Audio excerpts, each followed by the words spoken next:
You're about to get lucky, because I'm here today to talk about luck and how to create your own.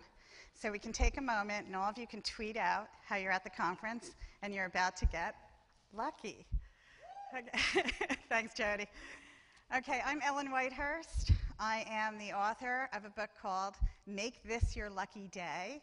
I also used to write for Redbook magazine. I wrote a column for Redbook called Astrology for 5 years, which is a trademark brand of mine where I blend astrology and feng shui. I probably am, or I'll say I am, the country's foremost feng shui practitioner. And that's how and why and when, 20 years ago, I got started thinking about luck and learning about luck. I actually went through a midlife crisis. My marriage blew apart. I didn't have very much faith in going back to work in the Wall Street arena. I was a commodities trader for 25 years before that. And I also was going through the death of both of my parents at the same time. They concurrently got terminal illnesses, and both were passing on. And I decided that I wanted to move my career into something that felt more palpably conscious to me. I wanted to do something that made a difference. So I started to study natural medicine, holistic therapies, and I became a practitioner. And inside that study, I started to learn from a master about the art and science of feng shui. So for 20 years, I practiced, I wrote, and I studied the art of using your external environment to change your internal one, because that's what I believe that feng shui is. I believe that feng shui, it's not Oriental, it's not Japanese, it's not something that's hard, a concept that's hard to wrap your head around. Feng shui is simply the art of taking a look at what's around you and how that impacts or influences what's going on inside of you. I mean, that's pretty practical. Think about it. If you walk into your home and you're consistently faced with loads of laundry or homework papers piling up or bills on your dining room table, the first thing that you're going to think is, I have to get this done. I have responsibilities. It's not thinking, oh, look at that beautiful vase of flowers, or look at that picture or image that I put in place that I love. That raises the energy. So feng shui, simply using your external environment to change what's going on inside of you. So on top of that then, when I was writing feng shui-related articles for major women's titles, I was always asked if I could somehow slip the word happy in there. Happy sells magazines. Happy sells books. People want to be happy. So 4 years ago, I'm writing feature articles about how to have a better 2010 or how to have a better 2009. And I keep being asked by my editors, can we put the word happy anywhere in that title? Then around the end of 2009 and the beginning of 2010, I started to see the collective zeitgeist shift. And I started to see that that theory or that concept of happiness, let's everybody be happy, let's put on a show, was being replaced by let's be lucky. Now, the people who in the past were lured into buying a magazine or lured into buying a book by just having that word happy in the title, now they wanted to be lucky. And it made sense to me because you started to see sort of a collective consciousness shift in terms of being empowered as well. And it makes sense. You can connect the dots. You can connect it to directly related to the shift in the economy at the same time.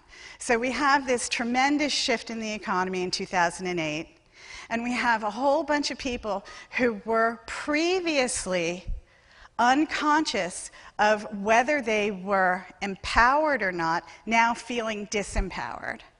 And one of the ways that I started seeing this show up were in emails or tweets or messages posted on my Facebook page for people who wanted to feel back in power again. And they were translating that feeling of being back in power again to being lucky. So lucky for me, I was able to take what I had learned over the last 20 years and start to disseminate that information on a way more broad basis. But I also then became very involved with wanting to study other studies about luck. So I wanted to see if there was scientific research that supported how you can be a luckier person, how you can have a luckier life. And there actually was and is a professor in England who did a study that he has now translated into a book called The Luck Factor. Richard Wiseman is his name. And he did research for 5 years on the differences between lucky and unlucky people. And when I started studying Wiseman's information, what I found out was that a lot of this content was the same content that I had already learned from Feng Shui. And I started to immediately then connect the dots that this concept of luck, this theory of luck, is actually something that can be very much more tangible, very much more concrete, simply by following some of these more recent studies, blending them with the ancient wisdom, and creating a paradigm of action steps to take to create a luckier life. So today I thought we might just talk about what 3 of those action steps can be. Because if you go back to the ancient wisdom of Feng Shui, they have the 5 pillars of luck. And in those 5 pillars of luck comes this concept of being in the right place at the right time.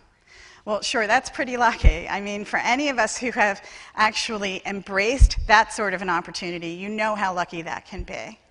And then we come to Wiseman's research, which his first factor of luck is networking. Well, what better place than a Twitter conference to actually talk about networking? So the first proactive step, or the first factor that's always attached to a lucky person or a luckier life, is to have the ability to network. Now, when I say network, yes, I'm talking about attending conferences like this, but some people are really introverts, and they really don't want to get out of their own, what I call the cave. They won't come out of the cave, they won't get out there, out and about in the big wide world with lots of people. So now we have social media that allows us to network in every conceivable level, and every conceivable way.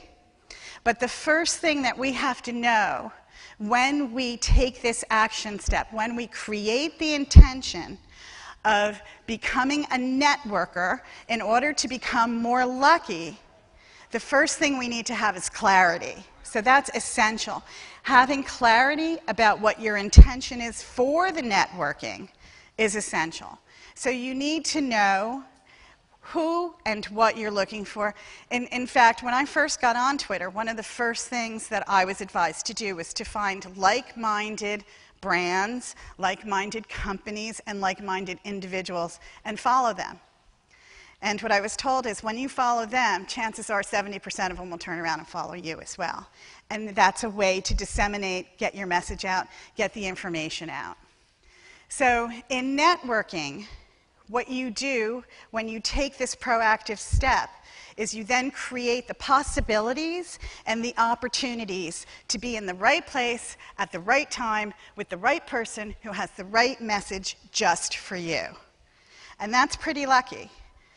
Now, the second part or factor of palpably, tangibly creating a luckier life is using your intuition. It's listening to your gut instincts.